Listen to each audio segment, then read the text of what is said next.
Hello, everyone. My name is Dr. Kathryn Garforth from Garforth Education, and this is the Right to Read initiative, where we're looking at different elements of the Ontario Human Rights Commission's Right to Read report and their recommendations.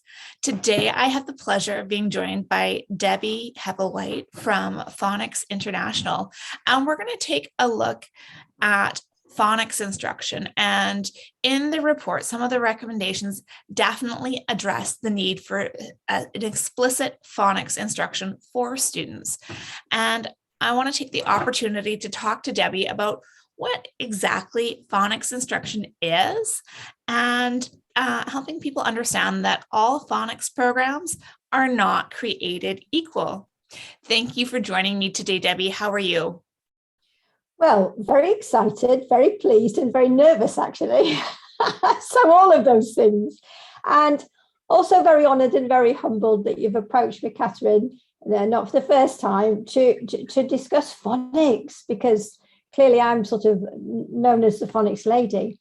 I'd like to start off by saying how the Right to Read inquiry and report has caused a lot of excitement and pleasure, really, across the United Kingdom, because the United Kingdom is not equal in the guidance it provides for its teachers. So the guidance in England is possibly world leading, and it has included mandated systematic synthetic phonics for some considerable time. And that's a wonderful achievement, but still in the other countries of the United Kingdom, there's still a big element of guesswork, the context clues, guess from picture, guess from first letters, and so on. So it's not that they are not promoting phonics or the need for systematic phonics. It's just that it's not the same version as we are getting in England. But there's a caveat to that, because the Department for Education in England, for the second time now, has opened up a process of validating phonics programs. And to do this, those phonics program publishers do a sort of self-submission and an analysis against a core criteria. And then various people at the Department for Education, a validating panel, look at that and then decide whether those programs pass muster according to their definition. But the worry in that is, and this is what I'm going to say, it's going to be controversial, is that actually quite poorly designed programs can fulfill a core criteria. So that's not only just in England's context, it's actually across the world where we've got loads and loads of phonics programs. And so really, in my opinion, we now need to look at the ingredients of those phonics programs, what their resource design is, what their delivery and guidance is, and what that looks like for each and every child. And when we start getting into programs, you will see that it does not look the same for each and every child. So here's a very strange thing I'm going to say. Even poor programs will teach children when it's systematic phonics. So systematic phonics is key. Are you introducing that complex English alphabetic code systematically and within a school scenario, guaranteeing that you teach it? So that's the first important thing. And then when we talk about systematic synthetic phonics as defined in England's context and in other countries, we're talking about teaching a code at the smallest unit of sound. We talk about a phoneme, meaning that single sound. But actually what some people don't appreciate is that when you bring the print, the letters and letter groups into play, some of the units of sound have to be more than one phoneme. They are combined phonemes. So if you talk about around 44 units of sound or phonemes in English speech, that's really not understanding that we have got more to teach than that. Now, one of the things that really helps with understanding this complex code is to have tangible resources. And I think that the leading most important phonics resource is what I call an alphabetic code chart. So amongst the range of visual aids that we have for phonics programs, so for example, people often think about a frieze. Internationally, people talk about vowel walls or sound walls, this type of thing. I suggest that the very starting point for understanding and to belong to phonics programs is an alphabetic code chart. And for those, we are identifying the sounds within English speech at mainly that phoneme level. And then we are identifying the many letters and letter groups that are code for those sounds. Now, a lot of people in this field are aware that there is a debate, a conversation going on as to whether we teach reading through a sound to print route or a print to sound route. And within that, there's a lot of misunderstanding still, and there are differences between these phonics programs. But the organization of the code is sound to print. It's a spelling reference chart. Here are the sounds, here are the ways to spell the sounds. But after that, the understanding needs to be that for reading, we are going from the direction of print to sound. And for spelling, we are going from the direction of sound to print. But people believe that you can teach reading by going through that sound to print route first. And they'll put that under the heading of linguistic phonics. But we need to be able to talk about that and whether that's sort of developing a high reputation beyond what it deserves. Now, interestingly, this directional thing is very important, Kathryn, because not all phonics programs focus on spelling as such. There are phonics programs that are systematic, but there's a huge emphasis on reading. So it's reading, reading, reading, and not spelling, spelling, spelling as well. So for teachers, they need to think, well, in this phonics program, what do they do for reading and what do they do for spelling? What do they provide for reading? What do they provide for spelling? Another thing to think about with phonics programs is the notion of multisensory. So multisensory has got a bad name for some people in this domain. Some people say, oh, well, that multisensory program hasn't proven anything. And other people say, we must have multisensory. Now, the problem is we're not defining things well enough. So if you talk about multisensory activities, what does that look like? What do you mean by multisensory activities? And over and again, this is where teachers need to be, and in discussion with people who are based on research findings and people who are still in the process of persuading others that we need to do this systematic phonics approach. So we're talking about definitions constantly, and what does that look like for the child? Now, why don't we take a moment and just go through those definitions just to make sure that everybody is on the same page, because I think that's a big issue in a lot of the conversations that we have, because people don't necessarily understand what exactly we're referring to. So phonics instruction itself is the teaching of the relationships between letters or graphemes and the sounds or the phonemes that they represent, right? So we're looking at programs that teach these letter sound or grapheme phoneme correspondences. Now, they are not all the same, as you've mentioned. And it's important to realize that we need to connect the reading instruction and the spelling instruction together when we're using our phonics programs. And there are some that do an excellent job at this and others that don't. So we're seeing that students have the ability to read words, but don't have the same ability to spell them. Yes, now I think that therefore what we could talk about next is teaching principles and what's the most important ones to start with. Funnily enough, although I'm UK based, I've actually followed this debate and an international look at research. I've really looked at America. I think America is very important, and Canada. And actually, good research goes back to easily the 1980s and 1990s. So research findings and conclusions are not new. And it's actually shocking that you in Ontario have had to fight for this inquiry and to draw these conclusions decades after these good research findings came out and keep being corroborated, if you like. But I often refer to the 5 pillars of literacy. So anyone following this will know that we're talking about phonemic awareness, phonics, but phonics includes the phonemic awareness anyway, the repetition and the fluency, the vocabulary enrichment, and the comprehension.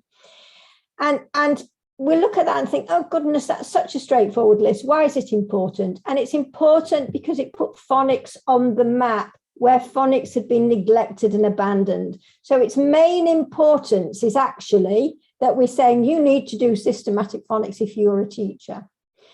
The next model I like to refer to is the simple view of reading by Goff and Tundler. Again, not new, back from 1986. And that's so simple, but so important, that to be a reader in the full sense, you need 2 main components: the technical capacity to lift the words off the page. And that incorporates the phonics element and getting to the point of word recognition.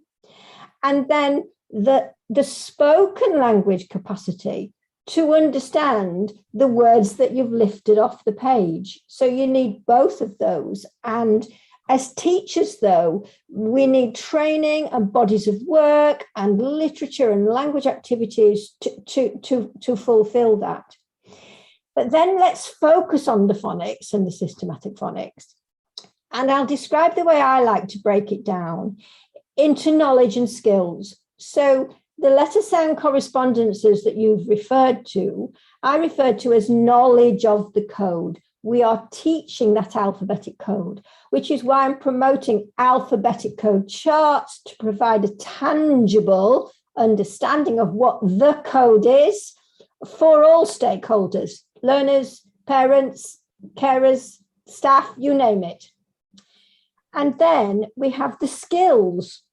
So I break down the phonics skills into 3 main core skills, which is your sounding out and blending for reading. That brings in the word synthetic, synthesizing, meaning you're blending the sounds. So that's the decoding or reading. Number 2 is the encoding, which is the splitting up of the spoken word, oral segmenting. So we're starting with the sound, and then having split up a spoken word into its constituent phonemes from beginning to end of the word, we allot letters or letter groups to spell that word, and then we can check it. And I build in handwriting, because I don't think we generally teach handwriting well enough. And that's part of the multisensory approach, is that as we teach letter shapes, we can link them with sounds. And the handwriting supports the learning of the code. And learning the code helps both spelling and reading. So handwriting is tremendously important.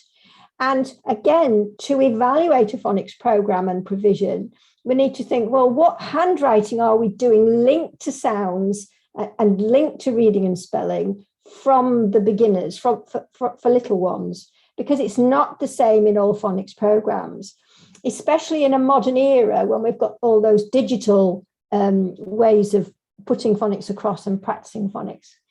Now, those 3 core skills, though, have got sub-skills.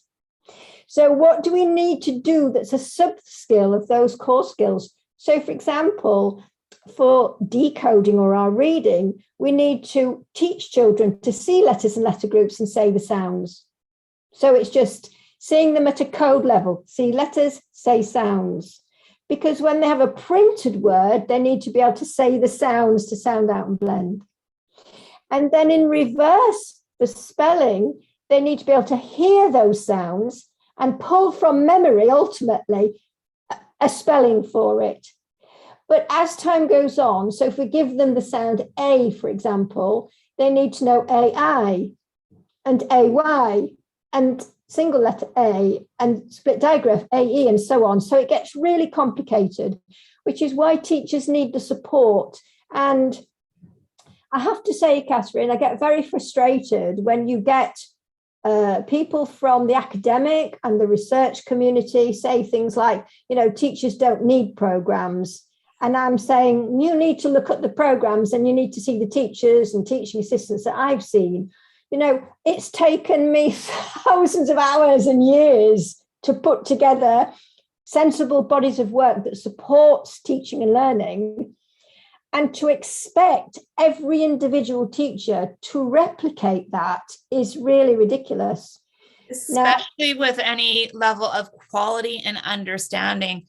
I mean, we need to be conscious of what teachers get in their pre-service training. And at least in Canada and the United States, a lot of the teaching degrees are after they've received a bachelor's or some level of higher education. And then they do a 1 to 2 year teaching degree on top of that. Now, those teaching degrees typically don't go into the detail that needs to go into on creating a proper phonics program. I mean, there simply isn't time to do that. And we want to ensure that all of our children are getting quality instruction that is the same in one side of the country and the other. And that's where these well-created phonics programs come in. And given the fact that the vast majority of our teachers today and our pre-service teachers that are coming in, we're taught to read based on a whole language or a balanced literacy approach that didn't have these systematic synthetic phonics programs to refer to. So they can't go back to how they were taught to read because they weren't taught to read in this way. And most teachers don't remember learning how to read.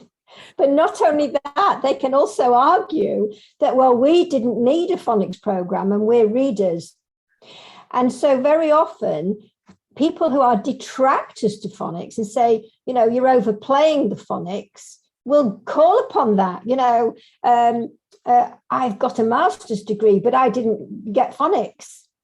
And what they're not appreciating is that we're talking about teachers teaching a lot of children of every description with different challenges, different levels of speech and so on. Sometimes English is a new language.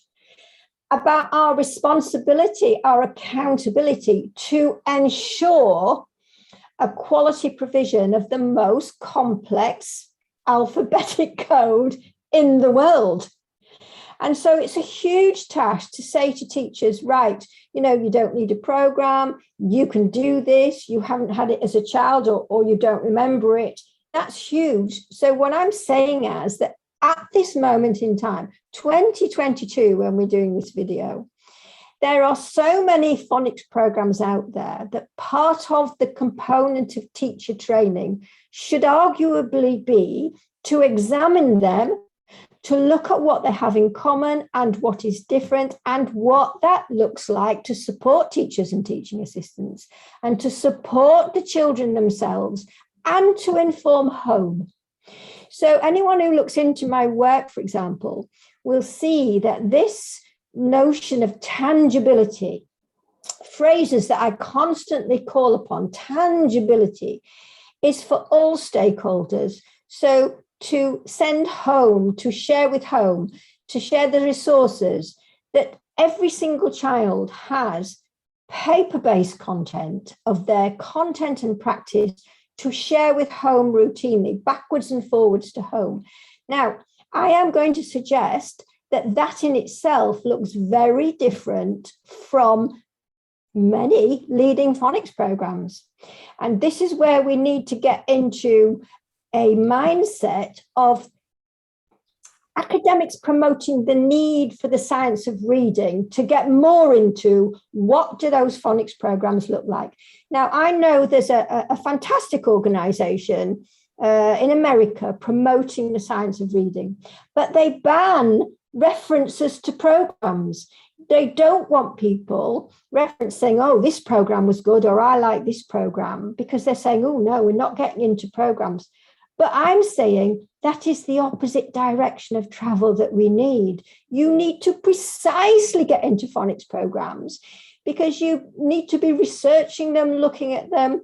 Maybe we'll conclude that poor design or good design is subjective.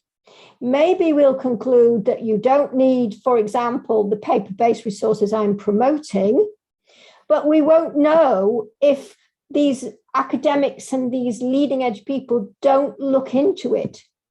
We have to, we now know, we know we need systematic phonics. We know we need rich language and literature spread out throughout the curriculum. We know we've got many systematic phonics programs. So now we need to be curious to say, well, actually, what do they look like? And are they great for the 80%, but not good for the 20%?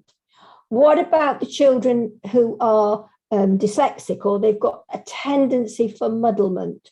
What about the children for whom English is a new or a weak language? What does it look like for them? Now, my concern is this: we're not doing that. I don't really see any professional curiosity from academics and researchers. Now, interestingly, I see academics saying that we need research into practice. Program authors, if you like, shouldn't claim research if their program is not researched. And I kind of agree with that to an extent.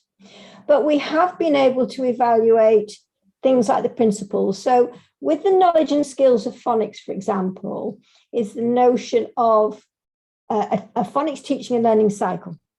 So you're teaching the knowledge and the skills for phonics, but then you apply and extend to cumulative code, words, texts, reading books for reading and for spelling and writing. What does that look like?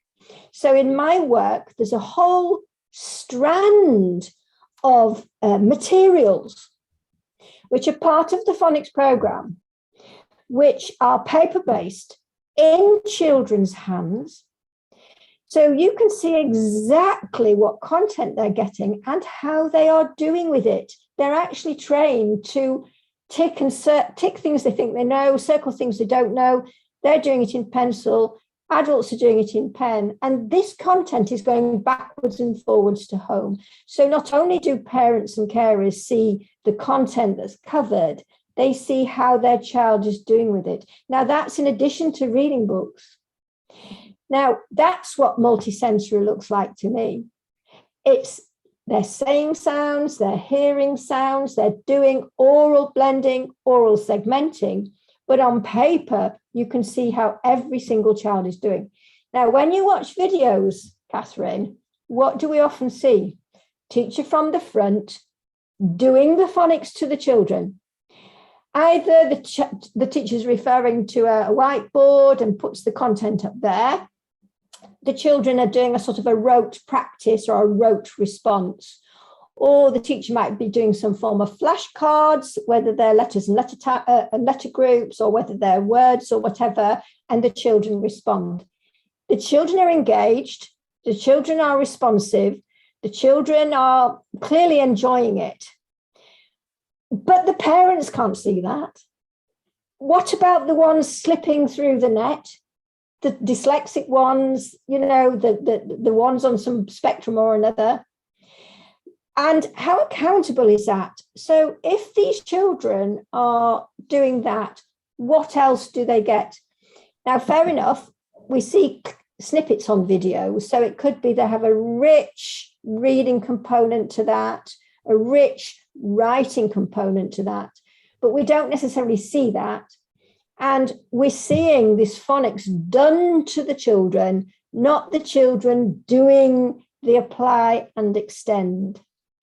And so I think whether you're in Canada or America or Australia or the UK, to me, at this day and age, this is where we need to be, is our networks like Kathryn, you reaching out to me and me being so pleased to speak to you and interested people about this. But also, for goodness sake, we need connections with practitioners. I call myself a practitioner, but I do follow research and have done for a long time. But I'm also so practical as to say, how can I, a program designer, a resource designer, support the weakest teacher, the newest teacher, the most reluctant teacher, the teaching assistant, given the most difficult children and the most troubled children? How can I support them with that? Now, I'll stop talking for a minute, Kathryn, because I know you've been using some of my materials, so I'd like to sort of hear your feedback on some of the things that I'm saying, if that's okay with you. Of course. Well, I think that we should actually first talk about what phonics programs sometimes look like and how they've looked like in the past, and discuss some of the issues that we've seen with those. One of the things that actually is still done in some classrooms at the kindergarten level is that we have a letter of a week, starting from the letter A and going in the alphabetical order to Z. And some people have and still do consider this phonics and phonics instruction. And I'd love to hear your take on why it isn't. Now, this is very interesting because over a period of time where many people were like pushing me to have a steer, to have an idea about nursery provision. So in England, that will be our 3 to 4 year olds. I was very uncomfortable with promoting a systematic synthetic phonics body of work for 3 to 4 year olds, because you so quickly get a lot of words you can read and spell, a lot of sentences. You know, we often talk about a SAT pin, you know, those first letter sound correspondences we teach that are not in alphabetical order. And within those SAT pin letters, you can get an enormous number of words to practice reading, to practice spelling. And I wasn't comfortable with that. But also what I've gleaned or thought about over the years, because my work is very much international. So I'm having to come up with suggestions for children in China or Japan or, you know, countries where the script is not Roman alphabet letters. And then, and this concerns me to this day, because there's still a very big misunderstanding about that, a lot of systematic phonics program authors are still denoting the sounds of what we might refer to as the long vowel sounds. So I'm talking about A, E, I, O, U, as opposed to A, E, I, O, with capital letters. So they will say that a lowercase a is denoting a, means a, the sound a, but a capital letter is denoting the sound a. Now, this is a big error. And actually, it's what's prevented me from promoting some phonics programs, because capital letters are the same code as their lowercase equivalents. And this is why I'm saying look into these phonics programs, because they're not always written by people who fully understand the nuances. So I often see people, even at a sort of high academic level, referring to sounds like the capital A for A, the capital O for O, and that's not appropriate. So what they're doing is they're not distinguishing between teaching about the alphabet compared to the alphabetic code. So we need to know how to introduce those. But actually, I've got a body of work for Littlers that does introduce alphabet letters, but phonics based. So whether it's capital or lowercase, it's a. Whether it's capital or lowercase, it's b, k, d, e. But also does oral segmenting and oral blending, which are sub-skills of spelling and reading, with any sounds. So the restriction might be the alphabet letters at first, but there are no restrictions on the sounds or the sub-skills and core skills for modeling. So I don't have an objection to people doing alphabet letters with tiny children, but it's, do you do the sub-skills? Do you show the core skills? Are you tuning their ear to discerning a spoken word from its sounds? Because another difference in phonics programs that's improving over the years is the notion of all through the word phonics. So phonics used to be first sound emphasis, last sound emphasis. Let's shy away from the middle sound because that's a bit harder. Whereas modern systematic synthetic phonics is all through the word phonics from the outset. So oral blending is at. Train the children to hear cat. Soap. Train the children to hear soap. That's a sub-skill of reading. And in reverse, start with the whole word and say it slowly and naturally, you know, goat, to separate out those sounds. Now, there's a real hoo-ha in academia at the moment about whether we need to do phoneme manipulation and sound manipulation. And I'm going to be quite challenging because it's caused quite a furor about whether you need to be able to do things like say a word and then say to a child, say it without that sound. So it's, for example, say the word bring without the b, or say the word bring without the sound. Now, I'm highly critical of that because you don't need it. You don't need it for reading and you don't need it for spelling. All through the word, oral segmenting and blending is really helpful.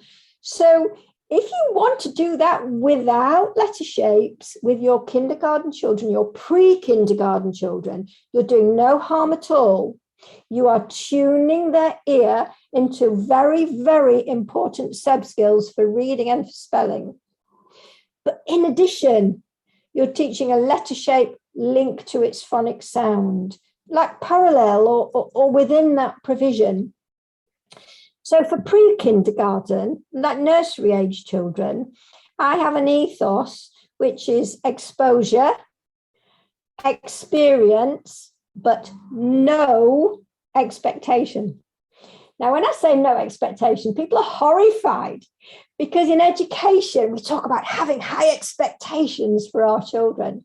And now I'm talking about no, because if we expose really young children to these sub-skills, core skills, alphabet letters and sounds, they will pick up what they can.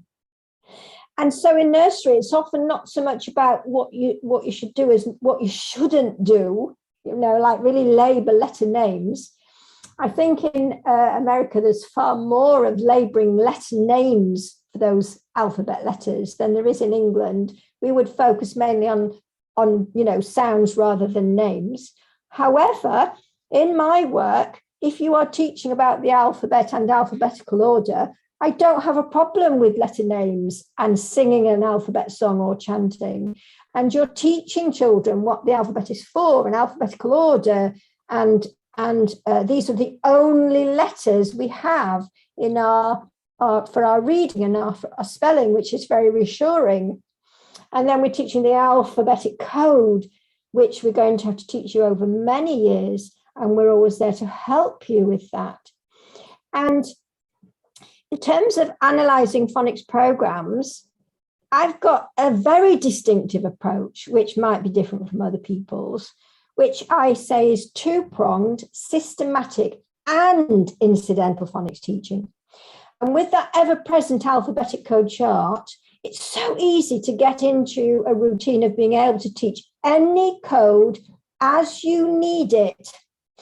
And that opens out for differentiation. It opens out for wider reading and writing and explanation of spelling alternatives sooner than in your systematic program. It means you are mitigating against invented or plausible spelling, which can be damaging. It's very hard for a year one teacher who pick up children that have had phonics with invented spelling. By that, I mean they are writing and spelling based on the first spelling you've given them rather than the correct spelling. But also it's opening up the wider curriculum. Now, the thing that's going, I think, badly wrong in England is the formula for phonics programs is becoming so tight and generic according to the Department for Education, with no testing and accountability or studies or observations of what those programs are like and how they vary, and therefore no accountability. Now, for example, we are guided, instructed, told, blackmailed into writing down the common exception words, or some people think of them as tricky words or sight words, that you drip feed into your program and where they occur and what reading books you use, systematic decodable reading books. That's fine, but it's not fine if teachers feel that that's the only provision that they can give the children. Now, there are thousands of words in the English language, and we are encountering them in children's names with different spellings in, spelling alternatives, in children's storybooks, when we want to write the news, when we study a topic.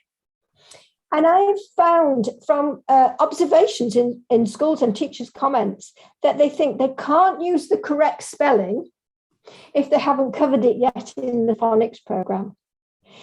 Now, my work is taking phonics and alphabetic code knowledge and expertise into the wider curriculum, as well as providing the systematic content and the cumulative decodable content of work. So I see the direction of travel of officials shutting down teachers and making them fearful about the books they use, the reading books they use. So in Canada and America, it's almost like you're a step behind that, because you're promoting the use of decodable books. Great. You're promoting the use of systematic phonics programs. Great. But I have seen that we need to also take it out into the wider curriculum.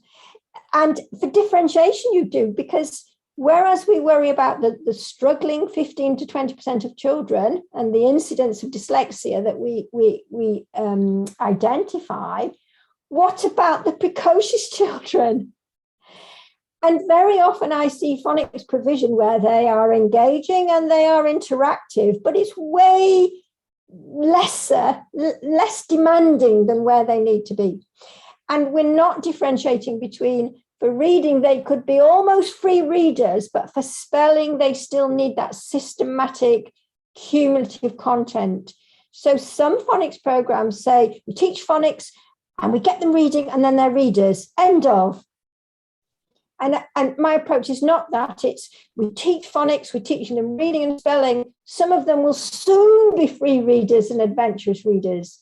We've got research showing about set for variability and how children can learn unique words and pick up beyond the phonics program. You mustn't shut down phonics beyond the phonics program.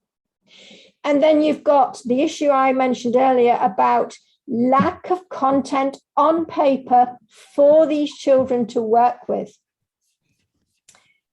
I want to tell you something that's very commonly said to me once people start to use my programs and these paper-based resources. They didn't realize that children could read longer words and not just shorter words from the outset. They didn't realize that children would blend so quickly and across the class, not just the sort of, children thought of as quicker learners. And they are surprised. Now, what this means is that their mindset is that children can't do it. And that's come from early years advisors. Children aren't developmentally ready yet. Children don't know those words, so don't use them. They can technically decode words they don't know in spoken language, but then you teach the meaning of the words. I've just read a paper by a researcher who is really saying that phonics was promoted devoid of meaning making. Decoding comes before and more importantly than meaning making. Nonsense. That is such nonsense, because if a child decodes the word cat and knows what a cat is, meaning is automatic. If the child lifts the words off the page, the cat is on the mat and knows those, meaning is automatic. Now, if the child reads the cat is on the mat and doesn't know the meaning, teach the meaning. And so we have people who are disingenuous about what phonics is and can look like. They're wrong to think that phonics proponents are not interested in meaning. We are so interested in meaning that we want every child to be able to lift the words off the page effortlessly. So I'm going to stop talking for a minute, Kathryn. You know what I'm like, and see what you want to mention next.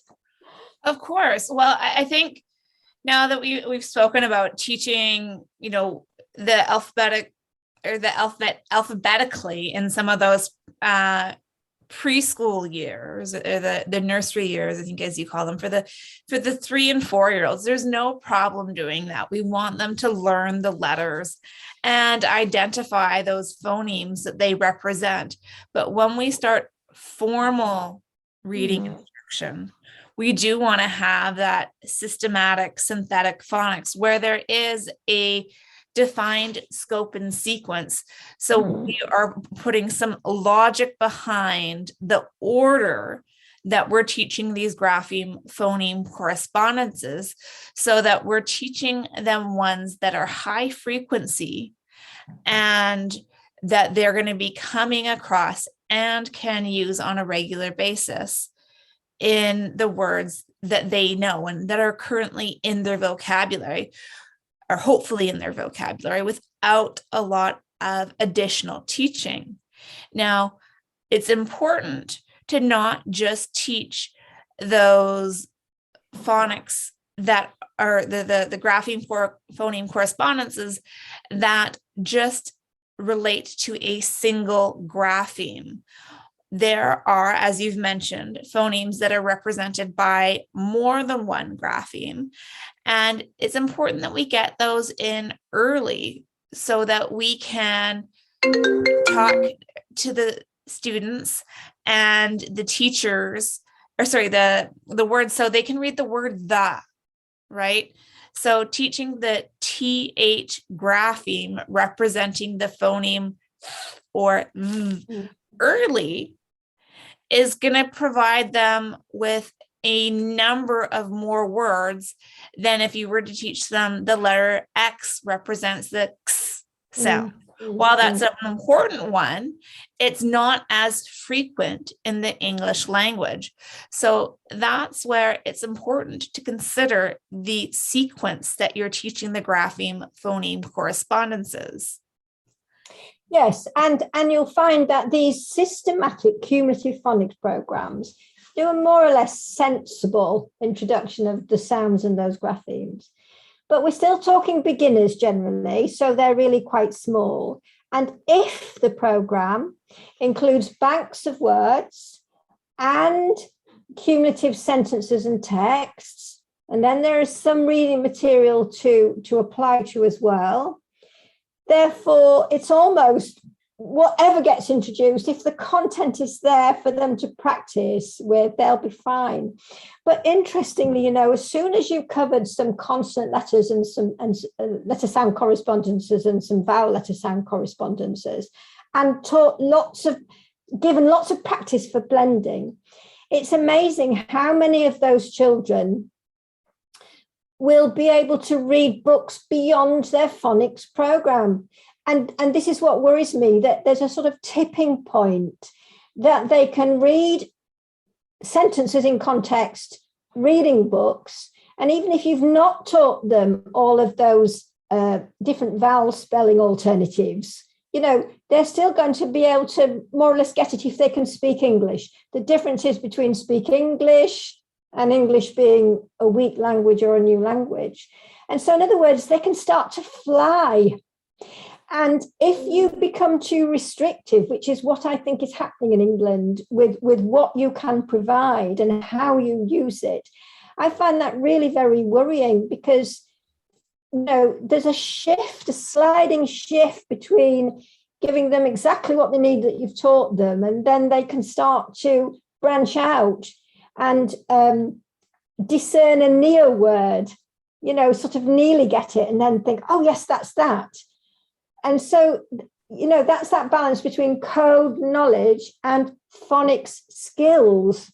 But the other thing that these programs have in common, or should do, and this is still big in Canada and big in America, is taking away the notion that it's okay to give children reading material to read independently. And the word independently is key. Read by themselves that they can't read. So you're telling them to guess from the picture, guess from the first letter, read on, go back. What do you think the word might be? Guess that word. Does the first letter match? They are not valid.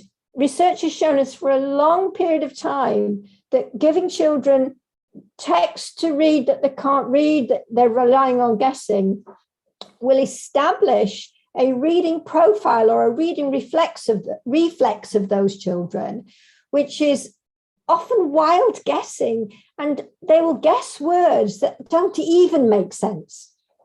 Now, we still see this in junior children and secondary children. When you start to look at weaker readers and weaker spellers, and you really know how to assess and look closely at what they do, they can still be guest readers. And I know of a lovely lady that wrote me a guest post, who did a lot of work in Key Stage 2, or that's juniors, and then went on to secondary. And she did a wonderful analysis showing how many young people will guess words. They're readers. I'm not saying these children can't read, but it's the inaccuracy. And they do have comprehension. It's not even that they can't comprehend. It's just that lifting the words off the page. And she calls this look-alike reading. Look-alike reading, because they're saying a word they know that looks alike, physically like the printed word. Now, I worry that even in England, we've got this, because a very famous framework that came out in 2007 called Letters and Sounds, which I know for a fact people are using internationally, but it never gave resources. It was a very detailed framework, and it was important at that time, brought out in England, 2007, Letters and Sounds. And I was horrified at that time, because I knew it wasn't a body of work. And I keep banging on about the need for content. And what it meant was, because it was official coming from the government, and because it was free, and the government did that because they were keen to get systematic phonics into schools in England, that teachers and organisations started to create content around Letters and Sounds and Letters and Sounds order to deliver the programme. Some have done that really well. Some have not done that really well. But it was very galling that it was called a high quality programme when it had no resources, because once again, this is a real disrespect and a misunderstanding of the value of the resources themselves and the content themselves. And it also presumes that, teachers should have to equip it. There's a responsibility on teachers and teaching assistants, and that those teachers can match or improve on what exists already. So as we get a plethora of more and more phonics programs and teachers trying to make it up as they go along, the question should be, does it match or exceed what is already there? And we want schools to look into this. We want the right to read inquiry people to sort of look into this. what exists already, how can we most support teachers, how can we support teacher trainers, Kathryn? Because you're talking about the spotlight now going on in the universities that train teachers. If those lecturers do not have a background or an understanding in phonics provision, how can they train them well enough? Who can assess that?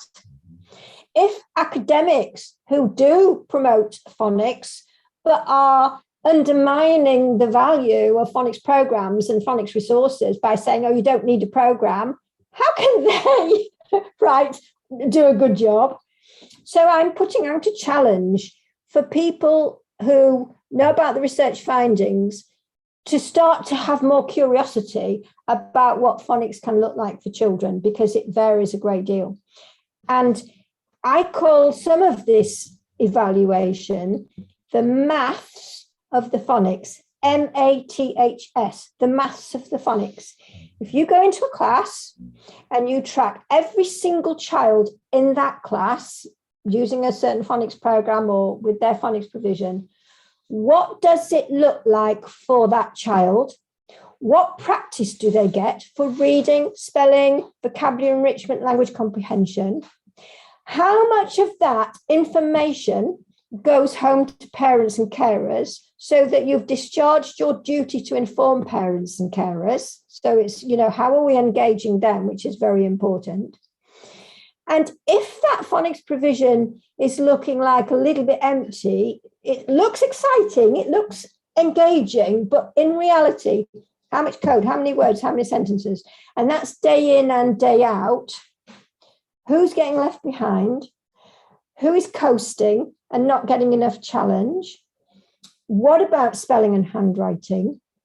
How do you assess that? How does that look like from classroom to classroom? How are you supporting teaching assistants that often get the most struggling children? Because I've been into so many schools and the teaching assistants have said to me they've been handed letters and sounds and more or less been left to have to, to provide for themselves. And if you're saying something's multisensory, are you talking about finger tracing in sand or writing on paper, paper and pencil with exercise books sitting at desks? Because I rarely see children doing phonics sitting at desks with paper and pencil activities. They're more likely to be on the carpet with a mini whiteboard. When you have mini whiteboards all wiped off, how do you follow through on the children that didn't get the letter formation correct or the spellings correct? How do parents know about that? How does senior management know about that? And so really, next steps, look at what's out there, learn to evaluate it, see how supportive it is, find some form of standardized assessment. So as a minimum in England, we have a year one phonics screening check. Australia, people in Australia like Jennifer Buckingham, that we think is fantastic, been promoting the need for a phonics check. In Australia, the battle's going on, academics detracting from it. How can they? How can we not want to know a simple snapshot of whether children can lift some simple words off a page? How can we not want to know that? If you're a really good teacher, you should want to know whether the children in your class are doing as well as in the next school or the next class or the next region or the next country. And, there's a wonderful teacher in Wales who is trying to promote systematic synthetic phonics in Wales. So that's another country in the United Kingdom, has just assessed junior age children with the year one phonics screening check. And the results are shocking. They're shocking. And, this Letters and Sounds framework or program implied that you can teach your phonics by the end of year one and it's job mainly done. And then, only for a few stragglers that might need a bit more phonics. And that is so wrong. Kathryn, we've discussed this. Phonics is lifelong adult application for challenging words, for reading, for spelling, I've just been reading a book that one of my sons gave me to read, and it's got lots of words in that I do not know in my spoken language. It's got lots of Greek words, it's got lots of names of people, and I'm applying my phonics all over the place, and I'm struggling to come up with these words, and I can't retain those words in my head. So I feel as if the book has challenged me so much that that's what it feels like to be dyslexic, right? Seriously. And now, and I live in Wales, so a lot of the place names are with the code of the Welsh code, and I struggle to say them, and I struggle to retain them. Phonics is lifelong, and yet, Kathryn, for intervention and for secondary age children, people think it's baby stuff. Phonics is for babies. That is so wrong. And once you can read, spelling goes on, with that oral segmenting and so on. And so we have a long way to go. And I think working collaboratively like this is so important. So I'm going to hand over to you. I've used all the time up nearly, and see what you'd like to sort of ask or say next. Yes, your audio, Kathryn. Oh, sorry. My dog's snoring, so I muted it. There are a couple things that I want to briefly discuss before we go to the questions. One of them is there's a big problem in North America about people seeing that phonics programs and using decodable text take away teacher autonomy and their ability to use their professional judgment. And I think the problem with seeing it that way is we're saying that you have the professional knowledge and training to teach reading, but our teacher education programs and our pre-service teacher programs are not providing the teachers with the knowledge they need to do this. So they go into the classroom feeling unprepared. Now, when we look about giving them a quality phonics program, they can learn along with their students. And as they master the alphabetic code, that's going to give them the opportunity to use more of that autonomy because they have a deeper understanding. And in those first years, when they're really mastering the code and understanding how the written language works, they have that program to fall back on.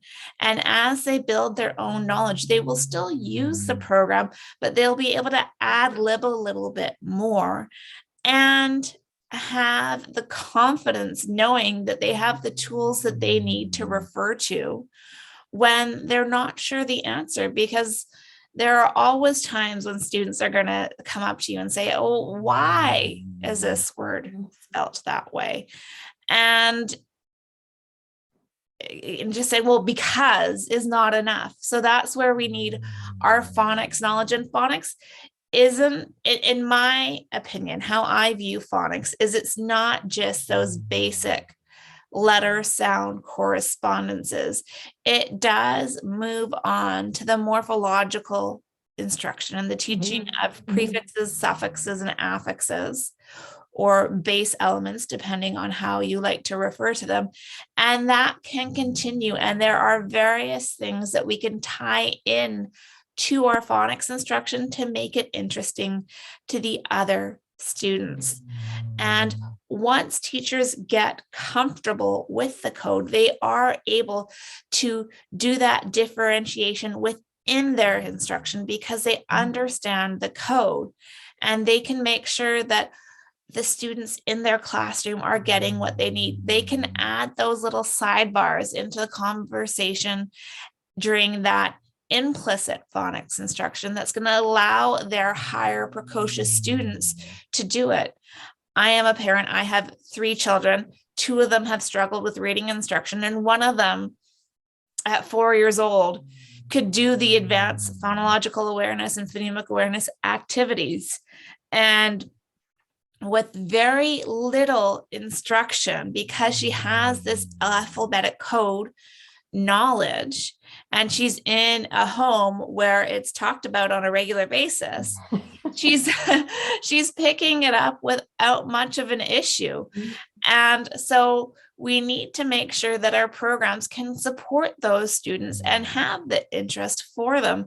And while decodable texts can provide a lot and are extremely important for our precocious children, we need to make sure that those authentic texts do exist in the classroom so that they can continue to read and have the challenges.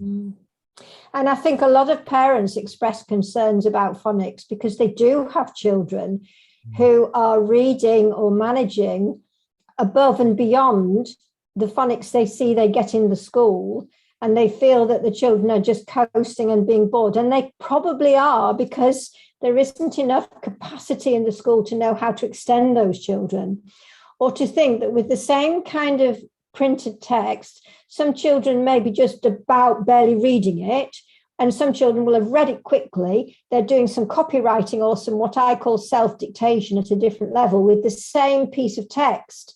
So in terms of program design and delivery, this is going to vary from program to program. And it's just as important we cater for the precocious children as it is for the slower to learn children or the less mature children.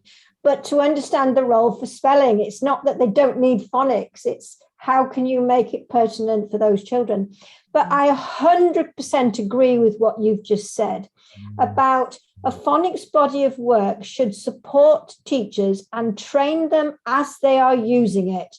If people look at Phonics International and the core resources, they will see that's exactly it. And when I design things like the alphabetic code charts, they are to train staff, they are to inform parents and carers, they are to work within the class to, support the provision systematically and incidentally. So they're for the learners as well. They're for all stakeholders.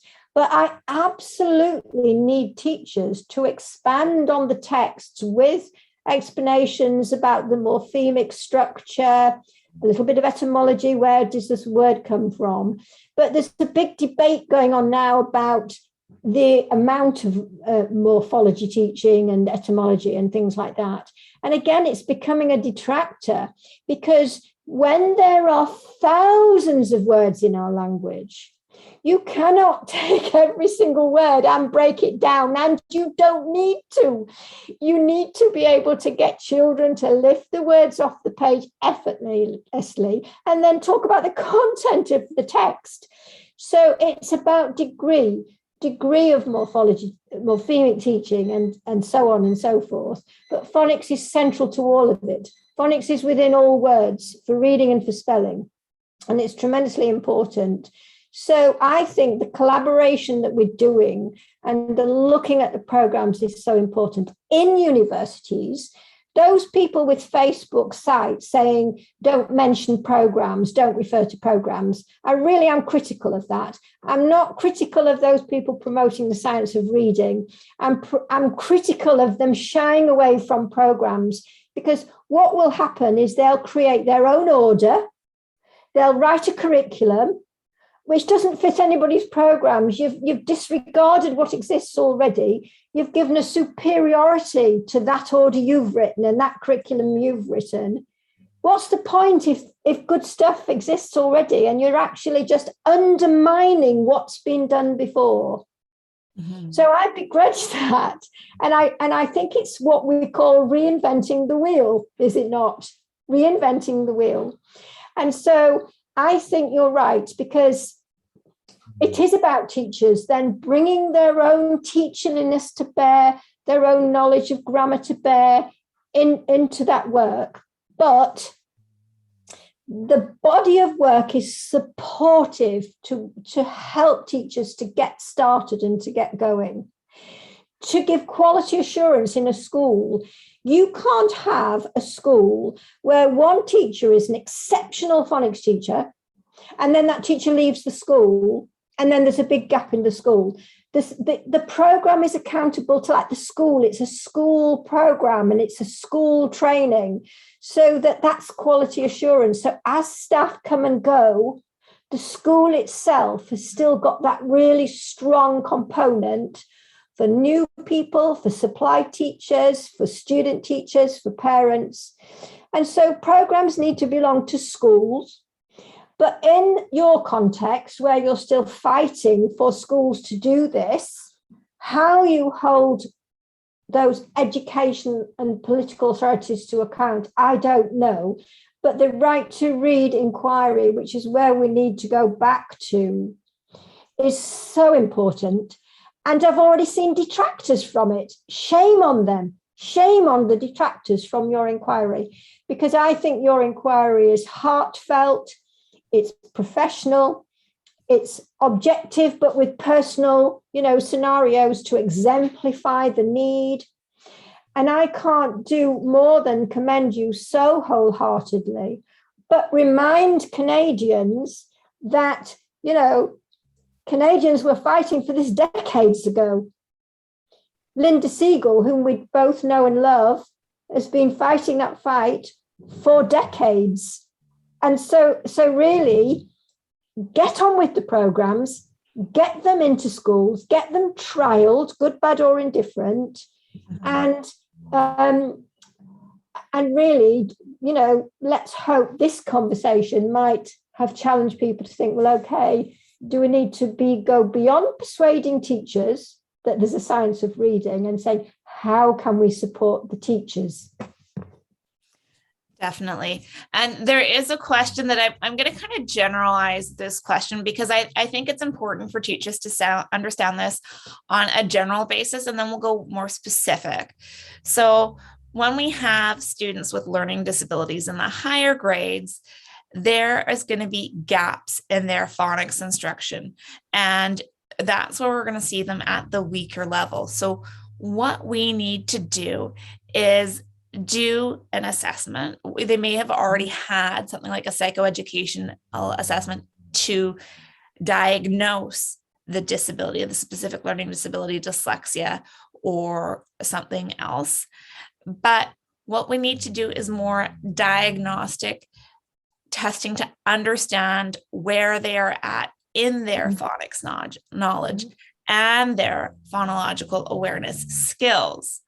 When we do that, we can have a better idea about how to individualize a curriculum to their needs. Yes, and I say take it back to the simple teaching principles that we've already covered.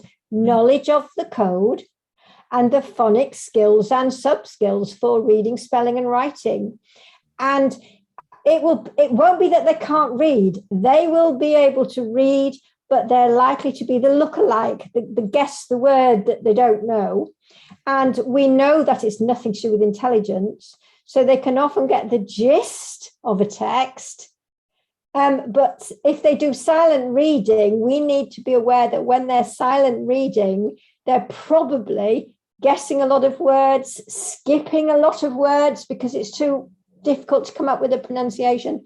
And also, when we read literature with lots of new words, if we don't translate it into a tangible pronunciation, we can't add those new words to spoken language. And over time, that's going to really challenge these learners and also their perception about themselves. So this is where I come into with my sharing of these alphabetic code charts, is with those older learners. Did you know that the English alphabetic code is the most complex code in the world? Here is an example on this alphabetic code chart. It's not even all of the code, but it's a very good coverage of the code. We can discover more code than this, but here's the concept. And did you know that teachers have not been trained well enough to teach this?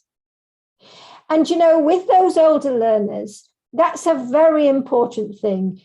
For some of them, you are taking the shift away from them. They're stupid, they can't manage, and you're blaming the code itself. and its complexity. And you're actually blaming the teaching profession and say, we haven't taught you well enough, and probably way back when you were much younger, therefore the way that you coped, we haven't understood well enough what you needed. So what we need to do now is assess what code you really don't know and teach it to you and give you these phonics skills so you're more confident. And all my phonics work's doing that. So if people are curious and they look at the Phonics International program, which is completely free access, you don't even need to sign in. Just go to the PIA index, have a look at the scope, look at the scope of Unit 12 at the end of the program, look at the scope of the other core resources, and you can use it flexibly. You can skip around to fill in gaps as you find for your students and what they need. So although it's got a systematic body of work, it's also designed to be flexibly as required for older learners. In fact, it's too advanced. The whole program is too advanced for just infants. So infants might do units 1 to 6, and then older children will go on, to the rest of the program. So do take a look at that. And also my alphabetic code charts, which again have free printables for different users and uses. And so it could be student teacher training, or a little mini chart to go in a student's phonics folder, or a big giant one to put on display.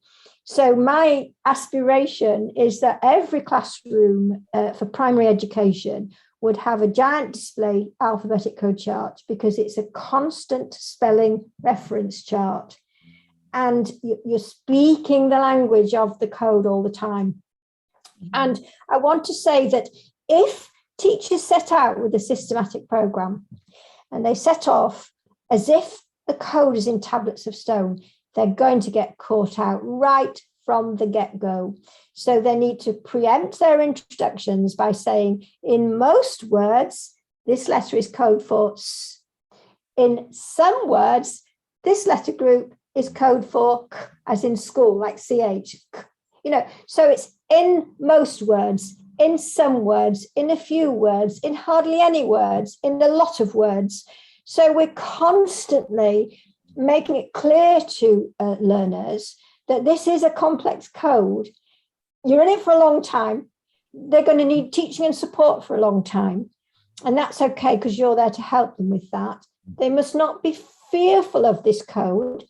So, you'll know with struggling learners that they hide their work, they kick off when they're challenged with something, they clown around maybe to detract from what they can't do.